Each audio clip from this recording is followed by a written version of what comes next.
Okay, सो मेरी screen दिखाई दे रही है आप लोगों को?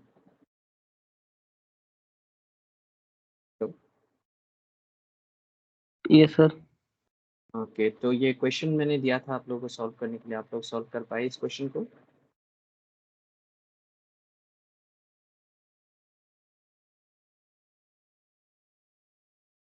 Yes sir. ओके, सो इसका आंसर क्या था? Sir 7 is not equal to 7। k is not equal to 7। Very good. तो मैं एक बार फिर से करके दिखाता हूँ कि बाकी लोग को ना भी हो सकता है। तो हम पहले इसको क्या करेंगे, ऑगमेंटेड मैट्रिक्स को लिखेंगे। ठीक है, तो ये हो गया दूसरे पेज में।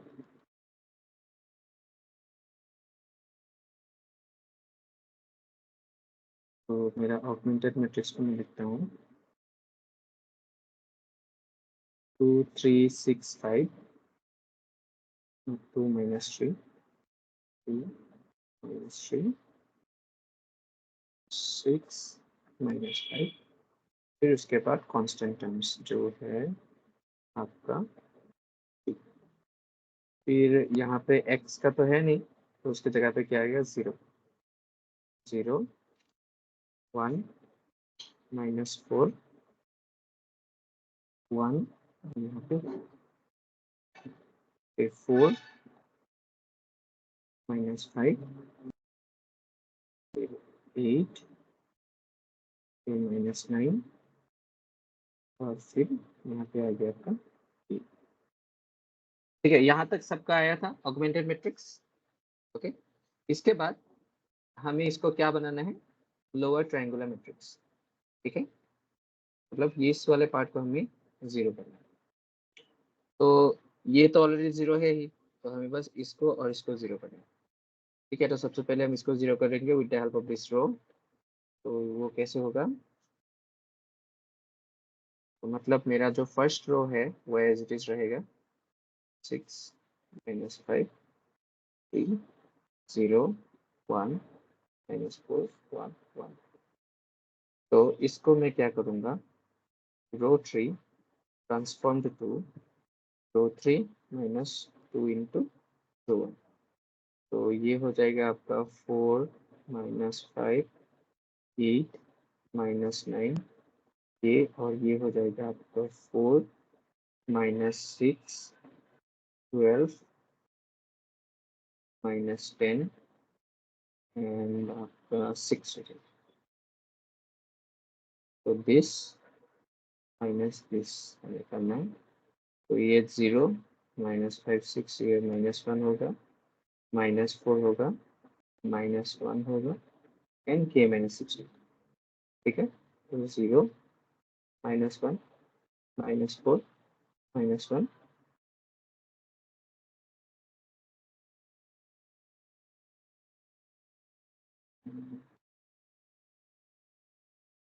और ये k -6 होगा।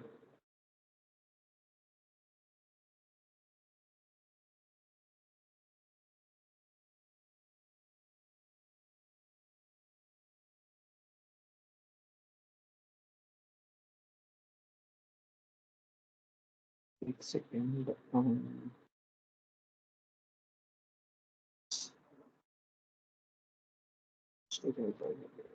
ये -1, सर 0 के बाद प्लस का 1 आएगा सर।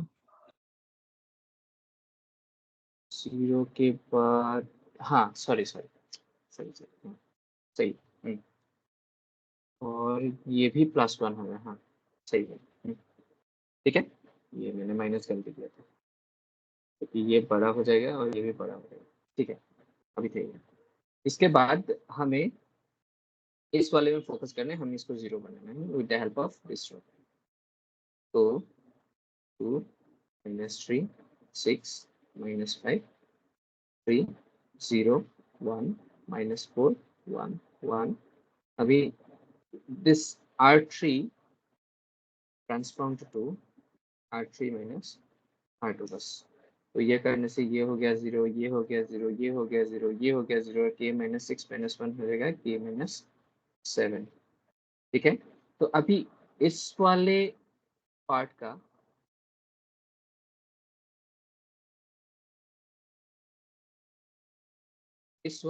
का मुझे रैंक दिखाई दे रहा है। आर क्या है मेरा? Number of non zero rows that is equals to 2। ठीक है, और इस पूरे पार्ट का मेरा रैंक आर प्राइम क्या क्या हो सकता है? 3 हो सकता है, 2 हो सकता है, 1 हो सकता है ना? इन तीनों में से कोई भी एक हो सकता है, नंबर ऑफ नॉन जीरो रोज। लेकिन मुझे क्या करना है? नो सॉल्यूशन चाहिए। तो अगर मुझे नो सॉल्यूशन चाहिए तो इसको 2 होना पड़ेगा, इसको 3 होना पड़ेगा, है ना? क्लियर है यहाँ तक? इसको 2, ये तो 2 फिक्स्ड है, तो इसको 3 होना ही पड़ेगा। ये 2 नहीं हो सकता क्योंकि तब हमारा सॉल्यूशन पॉसिबल हो जाएगा। और 1 नहीं हो सकता, क्यों? 1 होने से इसको सिर्फ एक नॉन जीरो रो होना चाहिए, लेकिन यहाँ पे ऑलरेडी 2 नॉन जीरो रोज है कि नहीं? समझ में आ गया आप लोगों को? तो ये हमारा पॉसिबल नहीं है, ये हमारा पॉसिबल नहीं है, यही हमारा पॉसिबल है, तभी हमारा नो सॉल्यूशन होगा। तो अभी नो सॉल्यूशन होने के लिए, आर प्राइम 3 होने के लिए, ये सारे तो जीरो है, इस वाले पार्ट की वजह से ही अगर होगा तो नॉन जीरो होगा। तो इसीलिए जो कंडीशन है फॉर नो सॉल्यूशन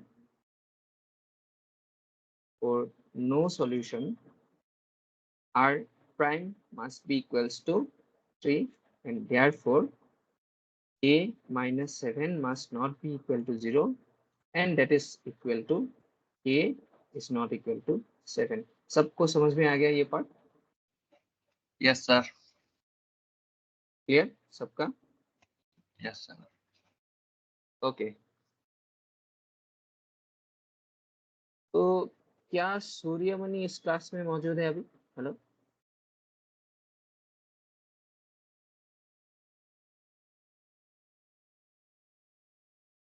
है? किसने भेजा था मुझे पता नहीं, ये क्वेश्चन मुझे भेजा था सॉल्व करने सर के लिए। सर हमने भेजा हाँ था। हाँ, आपने भेजा था, ओके। मुझे लगा आपके, हाँ आप सुमित, हाँ ओके, सुमित है ना? Yes sir. तो एक बार देख लेते हैं इन्होंने जो क्वेश्चन भेजा था, क्योंकि वो वाला टॉपिक हम पढ़ा के गए थे। तो देखते हैं, पहले देखते हैं कि ये क्वेश्चन आप लोग सॉल्व कर पाते हो या नहीं। ठीक है, तो क्वेश्चन लिखिए, कंसीडर है symmetric matrix m equal to 1/3, 0, 2/3, 0, 1, 0, 2/3, 0, 1/3। ठीक है,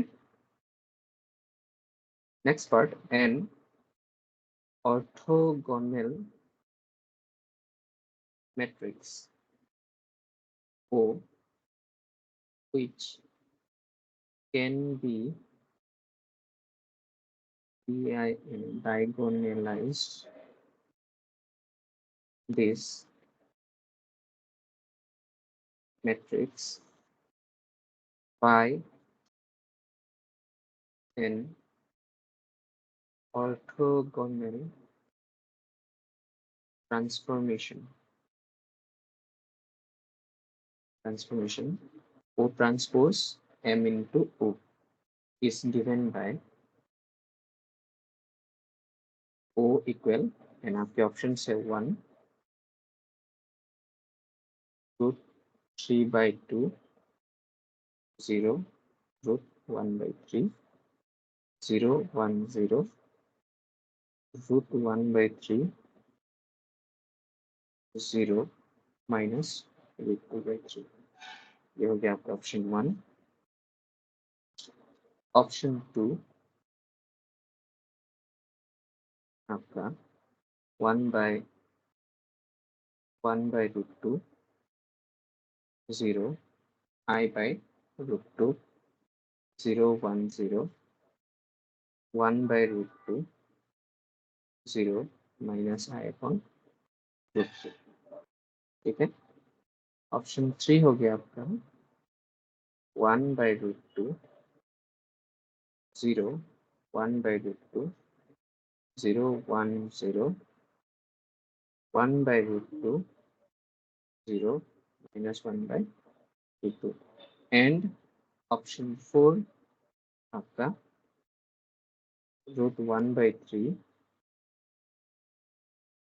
0, root 3 by 2, 0, 1, 0, root 2 by 3, 0, minus 1 by root 3.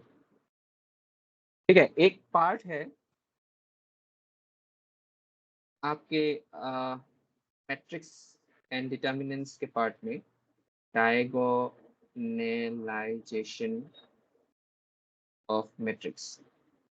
ठीक है, जो कोई ये वाला टॉपिक पढ़ के जाएगा, ऑब्वियसली मैं पढ़ाऊंगा, तो वो इस वाले टॉपिक से इसको सॉल्व करने का कोशिश करेगा, क्योंकि यहाँ पे डायगोनलाइजेशन कुछ दिया हुआ है, लेकिन एक्चुअली ये उस टॉपिक का है ही. डायगोनलाइजेशन ऑफ मैट्रिक्स हम पढ़ेंगे जब हम eigen values and eigen factors cover करेंगे, उसके बाद डायगोनलाइजेशन ऑफ मैट्रिक्स हम कवर करेंगे, और वो बहुत ही छोटा सा पार्ट है. ठीक है, अगर आपने वो वाला पार्ट पहले पढ़ा है इसलिए वो सॉल्व नहीं कर पा रहे हो, लेकिन आप लोगों को मैंने ऑर्थोगोनल मैट्रिक्स क्या है वो पढ़ाया है. ये basically properties of orthogonal matrix से ही दिया गया है इस वाले क्वेश्चन. तो इसको हमें सॉल्व कैसे करना है, हमें क्या निकालना है, एक सिमेट्रिक मैट्रिक्स M है जिसको मैं डायगोनलाइज कर सकता हूँ. डायगोनलाइज क्या है आज तक मैंने पढ़ाया नहीं, इसलिए मतलब ये क्वेश्चन डायगोनलाइजेशन का है ही नहीं, इसलिए नहीं है क्योंकि मैंने पढ़ाया नहीं, इसलिए क्योंकि अगर आप डायगोनलाइजेशन से सॉल्व करोगे ये लंबा हो जाएगा. ठीक है, तो आपको दूसरे तरीके से सॉल्व करना पड़ेगा. जब मैं डायगोनलाइजेशन पढ़ाऊंगा वापस आप लोग ये क्वेश्चन मुझे डायगोनलाइजेशन से सॉल्व करके दिखाएंगे और आपको पता चलेगा कितना लंबा होगा ये. ठीक है, तो एक मैट्रिक्स M है जिसको हम डायगोनलाइज बना सकते हैं ऑर्थोगोनल मैट्रिक्स की मदद से जो कि O है, और यही है डायगोनलाइजेशन का एक्चुअली फॉर्मूला. ठीक है, जिसको हम डायगोनलाइजेशन ट्रांसफॉर्मेशन भी बोलते हैं कभी कभी. तो डायगोनलाइजेशन ट्रांसफॉर्म एक मैट्रिक्स M को हम करते हैं with the help of an orthogonal matrix O. आपको निकालना है वो ऑर्थोगोनल मैट्रिक्स क्या है. क्वेश्चन समझ में आ गया सब लोगों को. M दिया है, M को डायगोनलाइज करने का फॉर्मूला है O transpose into M into O, जो करने से वो मैट्रिक्स M डायगोनलाइज हो जाएगा. तो हमें क्या चाहिए, हमें M नहीं चाहिए, M ऑलरेडी दिया हुआ है, हमें क्या चाहिए O. ठीक है ना, क्लियर सब लोगों का. हेलो,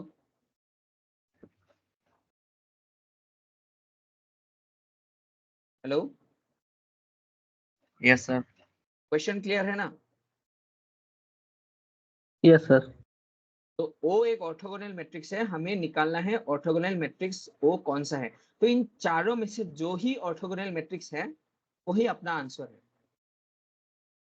तो अभी पूछोगे सर मुझे कैसे पता ऑर्थोगोनल मैट्रिक्स कौन सा है, तो आपको मैंने प्रॉपर्टीज ऑफ ऑर्थोगोनल मैट्रिक्स लिखाया था. सबसे पहले मुझे ऑर्थोगोनल मैट्रिक्स का डेफिनेशन बताओ.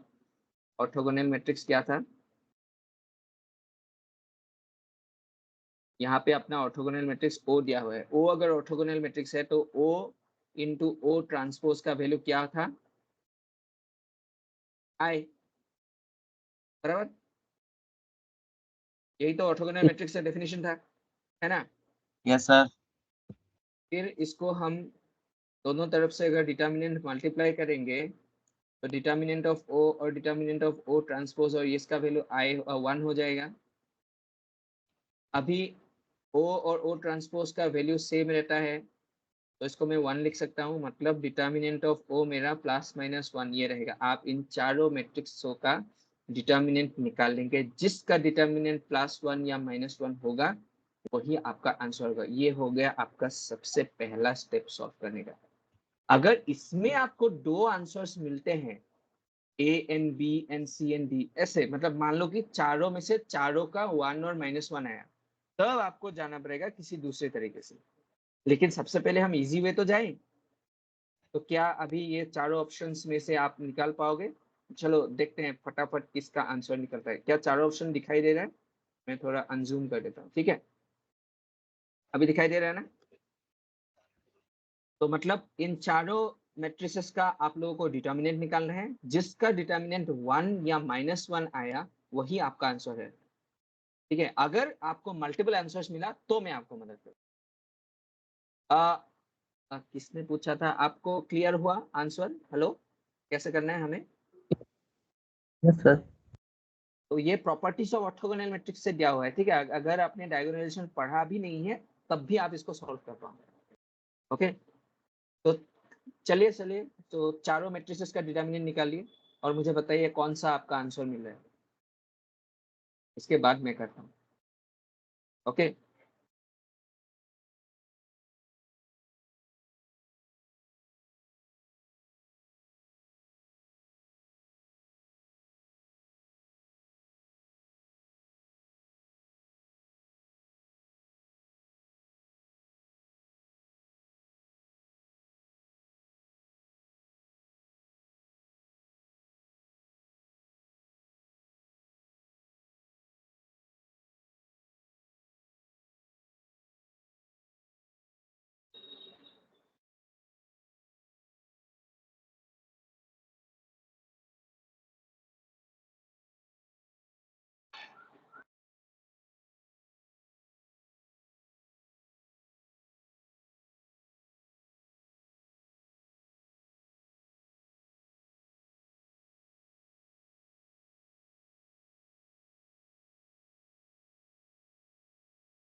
हो गया?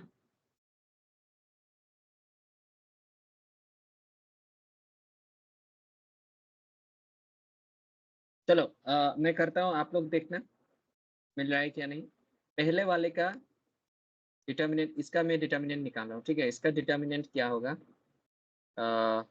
√3/2 इंटू -2/3।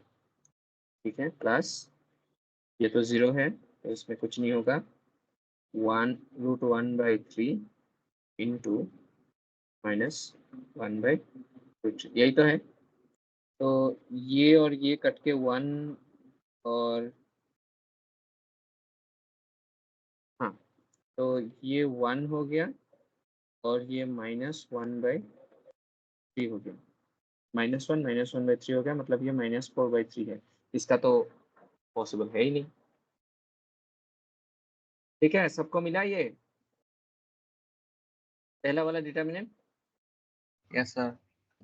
ओके, नेक्स्ट इसका देखते हैं, इसका क्या होगा? 1/√2 इंटू -i/√2, और प्लस 0 का तो कुछ है भी नहीं, 1/√2 इंटू i/√2 इंटू -1/√2। ठीक है, तो √2 इंटू √2 2 हो गया, -i/2 -i/2 मतलब -2i/2, मतलब इसका वैल्यू i है, -i है, 1 नहीं है। ठीक है, ये भी क्या। नेक्स्ट इसका देखते हैं डिटर्मिनेंट क्या होगा? 1/√2 इंटू -1/√2 और यहाँ पे +1/√2 इंटू A0 -1/√2। ठीक है, तो ये हो गया -1/2 -1/2, ये हो गया आपका 1। अभी हम सी तक पहुंचे, मतलब नंबर 3 तक। ये एक प्रोबेबल आंसर हो सकता है। अगर नंबर 4 का डिटर्मिनेंट भी 1 या -1 नहीं हुआ, तब हमारा आंसर 3 ही है। ठीक है, तो हम देखते हैं डिटर्मिनेंट इसका क्या है। √1/3 इंटू -√1/3 प्लस √3/2 इंटू 0 -√2/3। तो ये हो गया आपका -1/3, ये हो गया आपका -2/3, हाँ सॉरी -1 मतलब -4/3। तो ये भी आपका नहीं हो सकता, तो आपका आंसर सी है। मिला? Hello, Yes, sir. Yes, sir. सबको मिला? तो देखिए, ये क्वेश्चन डायगोनलाइजेशन डाल के आपको डरा रहा था, बट एक्चुअली ये प्रॉपर्टीज ऑफ ऑर्थोगोनल मैट्रिक्स से ही आ गया। ठीक है, ऐसे ही आप लोग मेरा नंबर है आप लोगों के पास। आप लोगों को अगर कोई भी डाउट हो आप भेज सकते हो। मैं उसी वक्त तुरंत सॉल्व नहीं करूंगा, क्योंकि किसी और का भी वो डाउट हो सकता है, तो मैं क्लास में सबको दिखा के सॉल्व कर दूंगा। ठीक है ना? ऐसे करने से, या फिर आपको उसी समय चाहिए, आप बता सकते हो उस समय। ठीक है, क्योंकि मतलब वो किसी और का भी प्रॉब्लम हो सकता है, इसलिए मैंने उनको बोला कि मैं क्लास में सॉल्व करूंगा। ठीक है, तो हमने अब तक जो पढ़ा था वो था non homogeneous equation, linear system of equations जो हम पढ़े थे। कहाँ गया?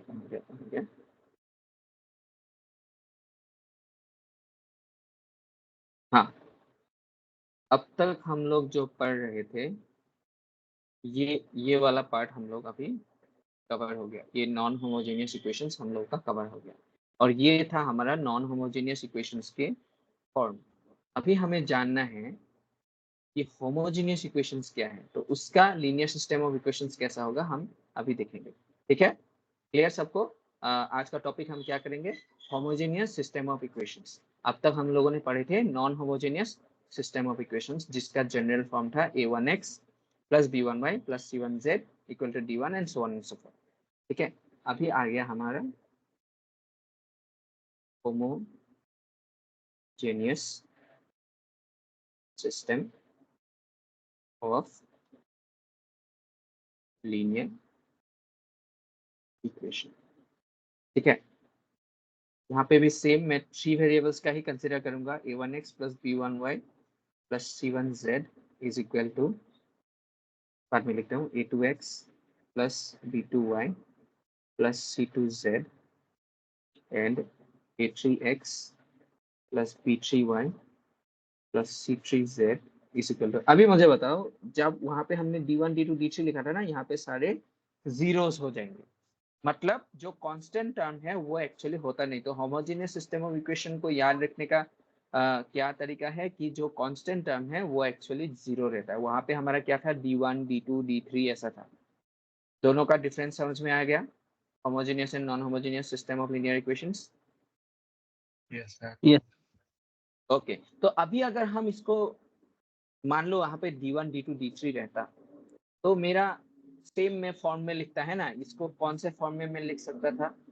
a1 a2 a3 b1 b2 b3, जैसे कि मैंने पुराने तरीके से जस्ट किया है उसी को मैं ऐसे कर रहा हूँ। फिर इसमें मैं क्या कर सकता हूँ, ax y एंड z, और यहाँ पे मैं d1 d2 d3 लिखा था, मैं इसको 0 0 0 लिखूंगा, या फिर एक नल मैट्रिक्स भी लिख सकता। तो इसको मैं कैसे लिख सकता हूँ? और ये एक्चुअली इन मैट्रिक्स फॉर्म।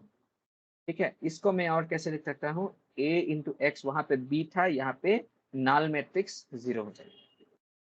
ठीक है, ओके, तो ये हो गया मेरा a, ये हो गया मेरा x, और इसको सबको पता है, बच्चे बच्चे को पता है कि ये नल मैट्रिक्स है ऑफ द ऑर्डर 3/1। अभी मान लो मैं इसका ऑगमेंटेड मैट्रिक्स बनाता, तो मेरा ऑगमेंटेड मैट्रिक्स क्या होता? इसका मेरा ऑगमेंटेड मैट्रिक्स क्या होता? ऐसा होता ना, a1 b1 C1, B2, B2, C2, B3, B3, C3 और 0 0 0 रहता, ठीक है ना। अगर मैं उस वाले तरीके से जाता हूँ, ठीक है, उस वाले तरीके से अगर जाता था तो मेरा ऑगमेंटेड मैट्रिक्स ये बनता था।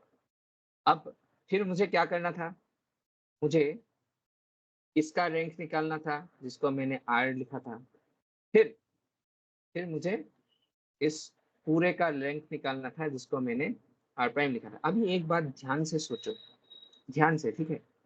आप लोग देखो, अगर मेरा ये वाला रो 0 हो गया तो मेरा R का वैल्यू क्या हो जाएगा, 2, बराबर। 2 और मेरा R प्राइम का वैल्यू ऑटोमेटिकली 2 हो जाएगा क्योंकि इसमें ऑलरेडी 0 है ही, है ना। यस सर ओके, अगर मेरा ये वाला नॉन जीरो होगा, ये वाला रो मेरा नॉन जीरो होगा तो मेरा R का वैल्यू होगा 3, ओके। और इस पूरे के पूरे का भी मेरा R प्राइम का वैल्यू भी क्या हो जाएगा, 3, है ना। जी सर। इसका मतलब क्या है, इसका मतलब ये है कि होमोजेनियस सिस्टम ऑफ इक्वेशंस में हमेशा आपको R equal to R prime ही मिलेगा। सबको यह बात समझ में आया कि नहीं। आप कोई भी नंबर चॉइस करके देख लो, मान लो आपको ये सोचना है कि सर मैंने सोच लिया कि मेरा ये रो और ये रो मेरा 0 है, ठीक है। जो मेरा ऑगमेंटेड मैट्रिक्स है उसका जो पहला पार्ट है, मतलब इस डैश के जस्ट लेफ्ट हैंड साइड में जो मेरा सेकेंड एंड थर्ड रो है वो मेरा 0 है, तब इस लेफ्ट हैंड साइड वाले इसका रैंक क्या हो जाएगा, 1, है ना। और पूरे के पूरे मैट्रिक्स का भी रैंक क्या हो जाएगा, 1, है ना। क्लियर हो रहा है ना। Yes sir. इसका मतलब क्या है, हमेशा हमको R equal to R prime ही मिलेगा यहाँ पे। अगर R equal to R prime मिलेगा तो तीनों कंडीशन में से no solution, unique solution, infinite solution, इन तीनों में से कौन सा हट गया।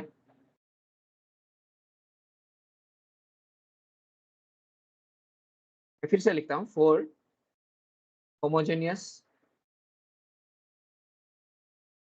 सिस्टम ऑफ इक्वेशंस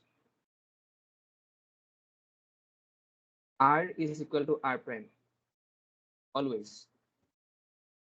तो मतलब unique solution, infinite solution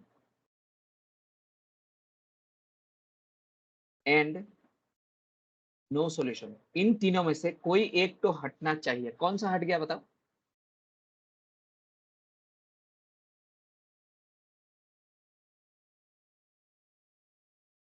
hello, क्या मेरी आवाज जा रही है। The solution. एग्जैक्टली मतलब नो देखो, solution. Yes yes, true true, correct. तो मतलब हमें क्या, ये कंडीशन कब हुआ था, जब सॉल्यूशन पॉसिबल है। जब सॉल्यूशन पॉसिबल नहीं है तो R is not equal to R prime. तो ये कभी भी हो ही नहीं सकता होमोजेनियस सिस्टम ऑफ इक्वेशंस में। तो इसलिए होमोजेनियस सिस्टम ऑफ इक्वेशंस में कभी आपको नो सॉल्यूशन अगर दिखे मतलब वो ऑप्शन है ही नहीं। पहला लॉजिक सबको समझ में आएगा, होमोजेनियस सिस्टम ऑफ इक्वेशंस आपको पहले आइडेंटिफाई करना पड़ेगा। अभी किसी किसी को अटपटा सा सवाल आता है, पता है अटपटा सवाल क्या होता है कि सर मान लीजिए मेरा दो इक्वेशन इनमें से 0 0 है और इनमें से किसी एक में मेरा D3 था, तब मैं क्या करता है सर, ये होमोजेनियस होता है या नॉन होमोजेनियस होता है। आप ही मुझे बताओ, ये होमोजेनियस होता है या नॉन होमोजेनियस होता है, बताओ। अगर कोई एक, मान लो कोई भी एक इक्वेशन का कांस्टेंट टर्म नॉन जीरो हो गया, तब ये होमोजेनियस होता है या नॉन होमोजेनियस होता है, बताओ। Non homogeneous.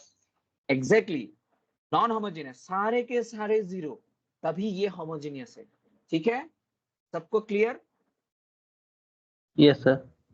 ओके, तो कभी भी एग्जाम में ये सब सोचना नहीं है इसका आंसर क्या होगा, कैसे करेंगे, नहीं, यहाँ पे सोचना है। अभी आप लोग जब भी ये सब पढ़ोगे, जब भी मैं पढ़ा रहा हूँ आपको, बच्चे से बच्चे का सवाल भी आप लोगों को मुझे पूछना है, ताकि वो सवाल बाद में आपके दिमाग में रह के कंफ्यूजन क्रिएट ना करे। तो ये सब आपका कंफ्यूजन क्रिएट करेगा और मैं आपका कंफ्यूजन दूर करने के लिए ही हूँ। ठीक है, तो अभी हमको समझ में आ गया कि होमोजेनियस सिस्टम ऑफ इक्वेशंस में सारे के सारे कांस्टेंट टर्म्स जीरो रहेंगे, पहला। दूसरा, होमोजेनियस सिस्टम को अगर मैं मान लो ऑगमेंटेड मैट्रिक्स के फॉर्म में लिखा, तो जो r और r प्राइम हम शुरू से कैलकुलेट करते आ रहे हैं वो हट जाएगा। अब ये तो हम लोगों ने देखा मैथमेटिकली, इसका फिजिकली देखते हैं कि सर आपने जो बोला नो सॉल्यूशन कभी हो ही नहीं सकता, उसका फिजिकल सिग्निफिकेंस भी तो बताओ कि मतलब क्यों नहीं हो सकता। ठीक है, नो सॉल्यूशन जो मैंने लिखा तो वो क्यों पॉसिबल नहीं हो सकता, मैं आपको एक छोटा डेमो करके दिखाता हूँ इसके लिए। ठीक है, मान लो मैंने आपको बोला x plus 2y is equal to 0, x plus 2y is equal to 0। हमें तो पता है कि इसमें इनफाइनाइट नंबर ऑफ सॉल्यूशंस है, क्यों? क्योंकि मैंने आपको एक इक्वेशन दिया और यहाँ पे दो वेरिएबल है आपको सॉल्व करने के लिए। ठीक है, यहाँ तक सब है, सेम पेज में है हम लोग। मैंने आपको एक इक्वेशन दिया और यहाँ पे दो वेरिएबल्स है, तो इसमें infinite number of solutions possible है। ठीक है, अभी इसका एक सॉल्यूशन तो फिक्स है। देखो इसमें infinite number of solutions, infinite number of solutions है, but one of the solution I know, one of the solution is x equal to 0 and y equal to 0, है ना? क्योंकि मेरा राइट हैंड साइड 0 है। अगर मुझे अपना राइट हैंड साइड 0 बनाना है तो मुझे लेफ्ट हैंड साइड में x और y दोनों को अगर मैं 0 बना दूं तो वो मेरा क्या हो जाएगा, right hand side equal to left hand side हो जाएगा कि नहीं? और वही तो है मेरा सॉल्यूशन, पता है ना? जो भी x और y के वैल्यूज के लिए लेफ्ट हैंड साइड और राइट हैंड साइड सेटिस्फाई करेगा वही तो आपका सॉल्यूशन है उस इक्वेशन का, है ना? क्लियर है यहाँ तक? Yes sir. हेलो, तो मतलब एक सॉल्यूशन तो पक्का ही पक्का है सर, कि मुझे एक सॉल्यूशन तो इसमें से पता ही है कि x equal to 0 y equal to 0, उसके बाद x इक्वल टू 1 में y इक्वल टू क्या होगा मुझे भाड़ में जाए, मुझे कुछ नहीं जानना इसे। लेकिन मुझे एटलीस्ट एक सॉल्यूशन तो पता है कि x इक्वल टू 0 और y इक्वल टू 0 में ये इक्वेशन वैलिड है। सबको यहाँ तक समझ में आ गया? Yes sir. फिर से एक दिखाता हूँ, 2x plus 3y plus 4z is equal to 0। यहाँ पे भी इनफाइनाइट नंबर ऑफ सॉल्यूशंस होंगे, क्यों? क्योंकि मेरे पास एक इक्वेशन है एंड तीन वेरिएबल्स है, बट फिर भी यहाँ का एक सॉल्यूशन पॉसिबल है, that is x equals to 0, y equals to 0 and z equals to 0। बाकी सब इनफाइनाइट मतलब क्या, अनकाउंटेबल। बाकी सब सॉल्यूशंस से मुझे कुछ फर्क नहीं पड़ रहा, लेकिन मैं एक सॉल्यूशन तो एटलीस्ट जानता हूँ कि x इक्वल टू 0 है, y इक्वल टू 0 है और z इक्वल टू 0 है। सबको यहाँ तक क्लियर है? मतलब अगर मैं वो तीनों वैल्यूज पुट करूंगा तो मेरा ये equation left hand side equal to right hand side हो जाएगा। ठीक है, ओके? यस। सबको क्लियर है यहाँ तक कि x equal to 0 y equal to 0 कैसे आ रहा है? ठीक है, क्लियर है? Yes sir. अभी मान लो इसी को मैंने अगर ट्विस्ट कर दिया होता 2x plus 3y plus 4z is equal to 10, तो क्या मेरा ये इक्वेशन का सॉल्यूशन ये होता? नहीं। हाँ, तो ये कब होता है? जब हमारा राइट हैंड साइड बस 0 होता है। ठीक है, तो इसीलिए होमोजेनियस सिस्टम में हम थोड़ा रिलीफ महसूस करते हैं। क्यों? क्योंकि वहां पे नो सॉल्यूशन होगा ही नहीं। अभी दिखाता हूँ मैं आपको होमोजेनियस सिस्टम ऑफ इक्वेशन लिख के। ये तो हो गया, एक एक इक्वेशन मैंने दिखा दिया। अभी मैं एक सिस्टम ऑफ होमोजेनियस इक्वेशंस लिखता हूँ। ठीक है, जैसे मान लो x plus 3y plus 7z is equal to 0, 2x plus 4y plus 8z is equal to 0 and 3x plus 5y plus 9z is equal to 0। ठीक है, तो इसका कितने नंबर ऑफ सॉल्यूशंस है इससे मुझे कुछ फर्क नहीं पड़ता, लेकिन एटलीस्ट एक सॉल्यूशन तो मुझे पता है and that is x equals to 0, y equals to 0 and z equals to 0। ये सॉल्यूशन हमेशा ही रहेगा एक होमोजेनियस सिस्टम ऑफ इक्वेशंस में, है ना? सबको क्लियर है? Yes sir. इसी सॉल्यूशन को हम ट्रिवियल सॉल्यूशन बोलते हैं। क्या बोलते हैं हम इसको? ट्रिवियल। ट्रिवियल का मतलब जो क्या बोलते हैं, मतलब जो कि विच इज ऑब्वियस, मतलब ये पता ही है हमको। ट्रिवियल का मतलब ये पता ही है, ये सबको पता है, यही है ट्रिवियल सॉल्यूशन। तो मतलब अभी हाँ, मैं आपको एक क्वेश्चन पूछता हूँ इसका। इस देखो, मैंने अब तक आपको दिखाया नहीं कि इसका यूनिक सॉल्यूशन कैसा होता है, क्या होता है। वो मैंने नॉन होमोजेनियस के केस में दिखाया था, लेकिन होमोजेनियस के केस में दोनों तो सेम ही होता है। तो उस तरीके से करने से भी हमारा आंसर सेम ही आएगा, लेकिन होमोजेनियस में हमारा एक और मेथड है जिससे हम कर पाएंगे। तो अब तक मैंने वो बताया नहीं कि कैसे इनफाइनाइट। देखो, एक तो मैंने निकाल दिया, नो सॉल्यूशन होगा नहीं, but infinite number of solutions होगा या यूनिक सॉल्यूशंस होगा, वो मैंने बताया नहीं। लेकिन मैंने ये बताया कि एटलीस्ट एक सॉल्यूशन तो पॉसिबल है। तो ये बात ध्यान में रखना कि अगर सिर्फ एक ही सॉल्यूशन पॉसिबल है, मतलब सिर्फ यूनिक सॉल्यूशन ही पॉसिबल है, तो आपका सॉल्यूशन कौन सा होगा, बताएगा कोई?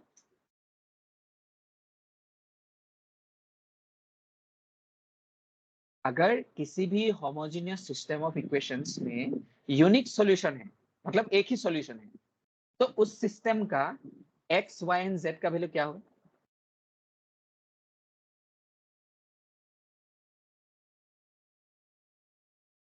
हेलो,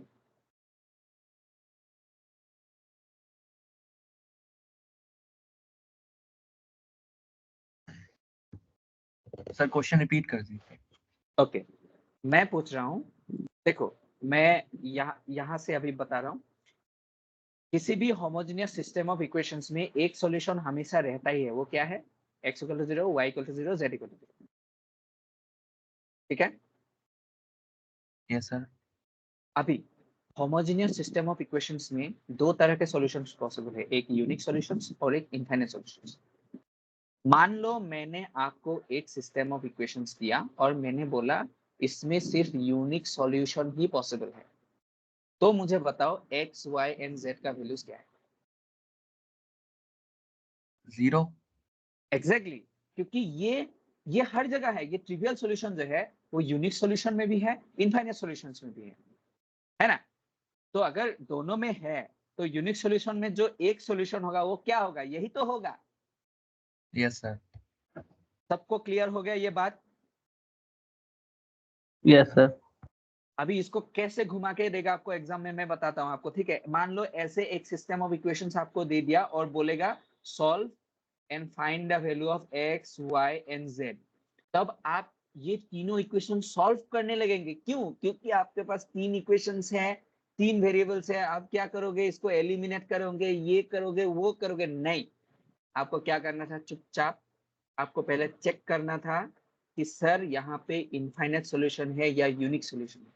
अगर यहाँ पे यूनिक सॉल्यूशन है, आंख बंद करके आप कौन से सॉल्यूशन में टिक करोगे? 0, 0, 0। क्लियर हो गया सबको? Yes sir. सबको क्लियर है? Yes sir. तो ये था इस चीज का एक ट्रिक कि कैसे क्वेश्चन बन सकता है। मैं उसके रिलेटेड क्वेश्चंस आपको कराऊंगा, लेकिन अभी हम जानते हैं इसके थोड़े अंदर चलते हैं। ठीक है कि अभी हम इसको कैसे दिखाएंगे कि सर ठीक है, ट्रिवियल सॉल्यूशन तो हमको पता है कि वो रहेगा ही, चाहे वो यूनिक सॉल्यूशन हो या इनफाइनाइट नंबर। अभी हम इस बात को लेके थोड़ा डिस्कस करते हैं कि यूनिक सॉल्यूशंस का कंडीशन क्या है, इनफाइनाइट नंबर ऑफ सॉल्यूशंस का क्या है। वैसे भी हमको वो condition non homogeneous system of equations में तो पता ही था, होमोजेनियस इक्वेशन में भी सेम ही कंडीशन है, लेकिन उसको बिठा के ये थोड़ा और सिंप्लीफाइड फॉर्म में हो जाता है। ठीक है, वरना एक्स्ट्रा पढ़ने का क्या ही फायदा अगर फॉर्मूला सेम ही है।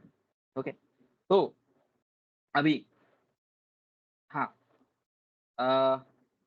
अभी मुझे ये बताओ, फिर से मैं ऑगमेंटेड मैट्रिक्स को लिख रहा हूँ।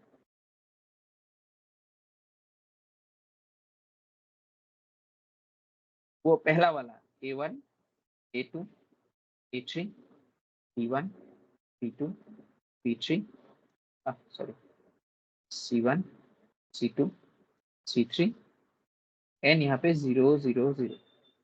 ठीक है, सबको क्लियर यहाँ तक? ये हो गया मेरा ऑगमेंटेड मैट्रिक्स। अभी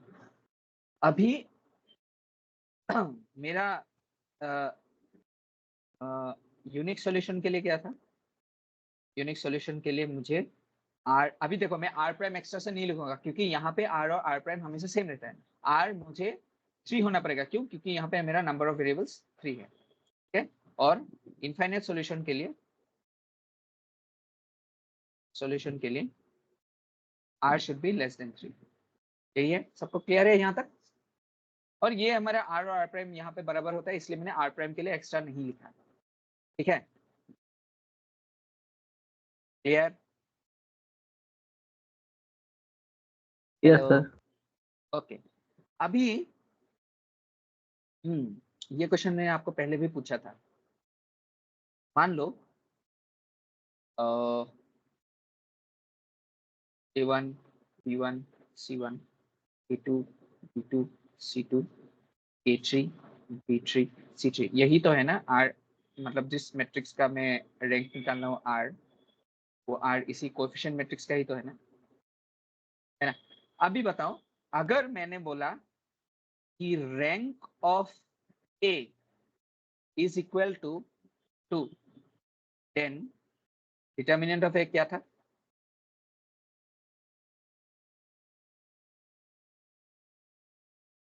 A क्या है मेरा? एक 3x3 मैट्रिक्स है।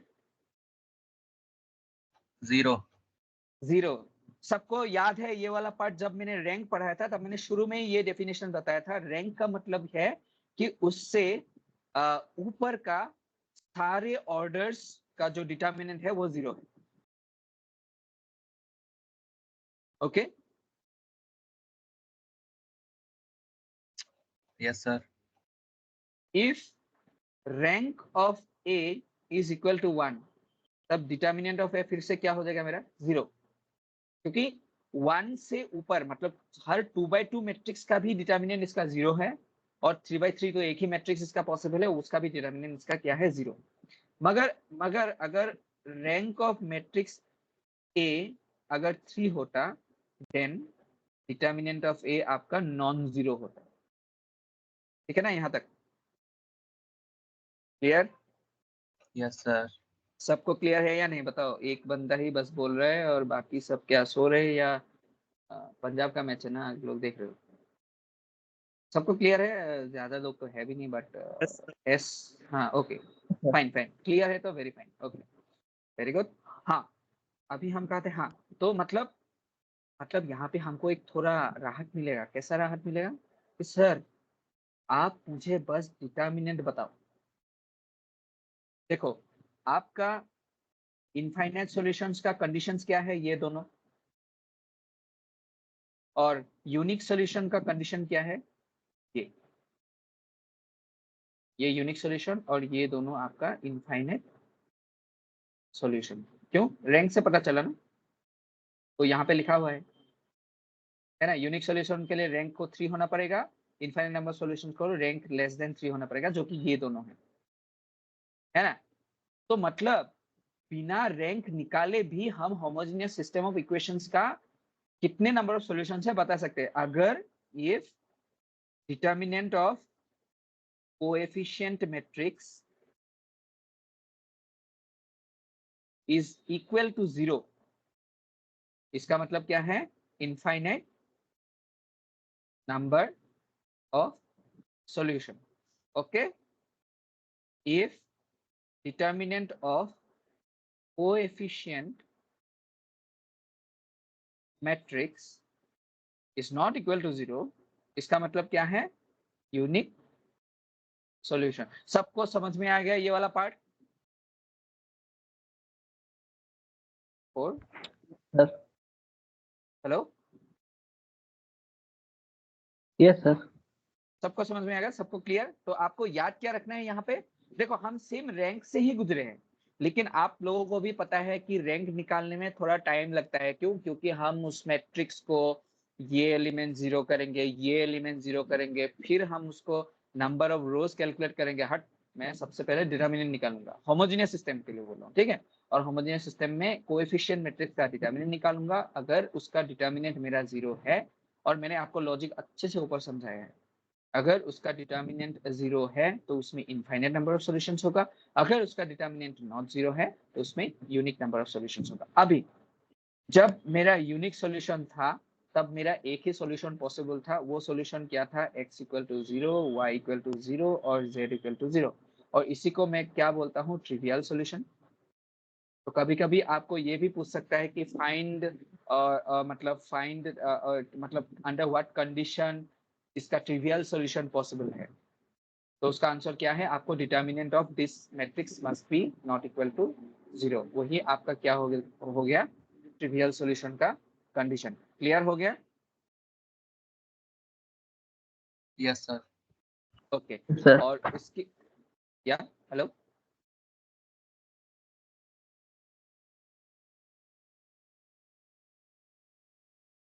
हाँ क्लियर है ना। और उसके बाद बाकी यहाँ पे एक सॉल्यूशन तो x equal to 0, y equal to 0 है, और भी तो सॉल्यूशन है ना, इसलिए इसको हम बोलते हैं नॉन ट्रिवियल सॉल्यूशन।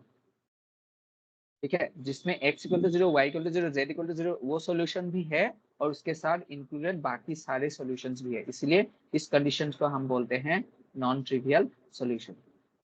तो मतलब नॉन ट्रिवियल सॉल्यूशन के लिए भी determinant of this one must be equal to 0। Clear? Yes, sir. चलो एक क्वेश्चन करते हैं, आपको और क्लियर हो जाएगा। Find the value of a such that the system of equation has non-trivial solution। ठीक है, x plus ky plus 3z is equal to 0, 4x plus 3y plus 3z is equal to 0, and 2x plus y plus 2z is equal to 0। ठीक है, options a is equal to 0, b a is equal to 9/2, c a is equal to 0, 9/2, option b a not equal to 0, a not equal to 9/2। चलो करो।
आया answer?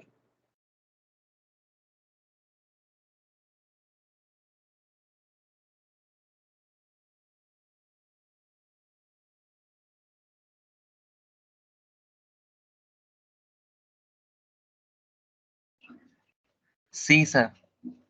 सी। Okay, और कोई?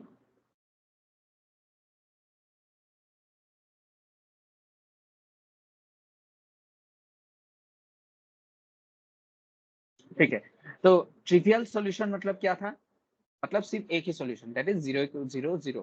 Trivial solution मतलब एक ही सॉल्यूशन। नॉन ट्रिवियल सॉल्यूशन के लिए बोला है मतलब इनफाइनाइट नंबर ऑफ सॉल्यूशंस। अब इनफाइनाइट नंबर ऑफ सॉल्यूशंस के लिए हमारा क्या था, determinant must be equal to 0। तो ये नॉट इक्वल टू वाला केस तो हमारा रहेगा भी नहीं, बट फिर भी देख लेते हैं, मान लो कि वो वाला ही आंसर है।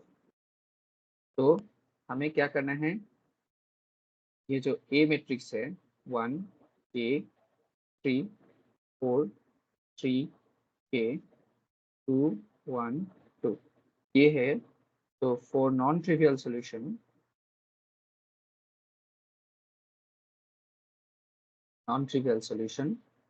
आपका determinant of A must be equal to 0, है ना। तो डिटर्मिनेंट ऑफ ए क्या है फिर, डिटर्मिनेंट ऑफ ये 1 के 3 4 3 k and 2 1 2 must be equal to 0। इसको मैं इस तरफ लिखता हूँ। तो यहाँ पे क्या होगा, 1 into 3 2 6 minus k, okay, minus k into 4 2 8 minus 2k, okay, और फिर plus 3 into 4 minus 6 is equals to 0। तो यहाँ पे आपका क्या हो जाएगा, 6 minus k minus 8k plus 2k square minus 6 is equals to 0। तो इसको मैं कैसे लिख सकता हूँ, 2k स्क्वायर माइनस 9k और ये प्लस और minus 6 that will be equal to 0। तो यहाँ पे k कॉमन लूंगा तो इसमें हो जाएगा 2k minus 9 is equal to 0। तो एक सॉल्यूशन है k इक्वल टू 0 और दूसरा सॉल्यूशन है 2k minus 9 is equal to 0, मतलब k इज इक्वल टू 9/2। तो ये दोनों आपका आंसर है। देखो यहाँ पे कोई लोग गलती करेगा, क्या करेगा, इसको ऐसे लिखेगा 2k square is equals to 9k, k cancel, तो मतलब k इज इक्वल्स टू 9 लेते हैं, ये गलत है। ठीक है, since this is a quadratic equation में हमेशा दो रूट है, तो हम आप हमेशा ऐसे ही जाना, मैं हमेशा से ऐसे ही जाने के लिए सबको बोलता हूँ, आप लोगों को भी वही बोल रहा हूँ। देखो यहाँ पे ये ऑप्शन था और आप लोग इसी को टिक कर देते, इस तरीके से जाते हो, आपका गलत हो जाता है। सबका आया, सबको समझ में आया ये वाला? Yes, sir. ओके, तो अभी हम रैंक इतना पढ़ लिए, तो अभी हम थोड़ा उसके प्रॉपर्टीज के बारे में पढ़ते हैं। Properties of rank of a matrix. ठीक है, तो सबसे पहला rank of A is equal to rank of A transpose, मतलब ट्रांसपोज करो, रैंक हमेशा सेम ही रहता है। ठीक है, number 2, for any matrix A of order m cross n, rank of A is always less than equal to minimum of m comma n। इसका मतलब क्या है, मान लो मेरे पास एक 2/3 मैट्रिक्स है। 2/3 मैट्रिक्स मतलब ऐसा A1 B1 C1 A2 B2 C2, ये मेरे पास 2/3 मैट्रिक्स है। तो इसका रैंक क्या होगा, इसका अगर मैं रैंक निकालूंगा तो रैंक मान लो बी है, तो rank of B will always be less than or equal to minimum of 2 and 3, मतलब it will minimum of 2 and 3 क्या है, 2 है ना, it will be always less than or equal to 2। समझ गया, clear? Hello, Yes, sir. Okay. ये मैं थोड़ा ज्यादा लिखा रहा हूँ, थर्ड वाला पॉइंट, ये मतलब इस लेवल पे आना नहीं चाहिए, लेकिन क्या बता आ जाए, rank of A into B, ठीक है, rank of A into B is always less than equal to rank of A, and also rank of A B is always less than or equal to rank of B. मतलब individual matrix के rank से हमेशा वो less रहते हैं। ठीक है, तो यहां से इन दोनों से हम एक एक्चुअली कंक्लूजन क्या होता है मैं आपको बताता हूँ। So we can conclude, but actually मतलब वही है, मैं आपको बस दिखा रहा था। Rank of A B is actually less than or equal to minimum of rank of A and rank of, मतलब दो मैट्रिक्सेस का प्रोडक्ट, उसका मुझे अगर रैंक निकालना है, इंडिविजुअल मैट्रिक्स का जो रैंक है उसमें से जो सबसे छोटा है उससे आइडर छोटा होगा या उसके बराबर। ठीक है, मान लो रैंक ऑफ ए आपका 5 है, रैंक ऑफ बी आपका 2 है, तो ए बी का रैंक हमेशा 2 या 2 से नीचे ही होगा। समझ गए आप लोग? क्लियर? तो आपको Yes, sir. एक्चुअली याद ये रखना है। ठीक है, लेकिन क्या पता कभी कभी ये वाला भी ऑप्शन में आ सकता है। तो ये प्रॉपर्टीज मैंने ढूंढ ढूंढ के कहीं से दिया है, तो आप लोग हो सके तो याद रखना। ठीक है, दुआओं में नहीं, कॉपीज में याद रखना। ठीक है, तो next topic very very very important. ठीक है, बहुत बच्चे इसी टॉपिक, मतलब अब तक जो था वो थोड़ा इजी इजी अच्छा लगता है, लेकिन आगे वाले भी इजी इजी है, बट बहुत लोग ये वाला टॉपिक पढ़ते नहीं है ज़्यादा और इसीलिए मार्क खा जाते हैं। तो हम नेक्स्ट क्लास में पढ़ेंगे eigen values and eigen vector. मुझे नहीं लगता कि आइगन वैल्यूज नेक्स्ट क्लास में खत्म होंगे, तो हम थर्सडे तक आइगन वेक्टर्स तक खत्म करके मैट्रिक्स से उठ जाएंगे। ठीक है, तो शायद आप लोग को लगा ही होगा कि इतना लंबा क्यों जा रहा है, लेकिन आप लोग देख ही रहे हो कि सिलेबस एक्चुअली मैट्रिक्स का बहुत ही बड़ा है, और मैंने आप लोगों के प्रीवियस ईयर क्वेश्चंस देखे थे, मैट्रिक्स से बहुत क्वेश्चंस आते हैं।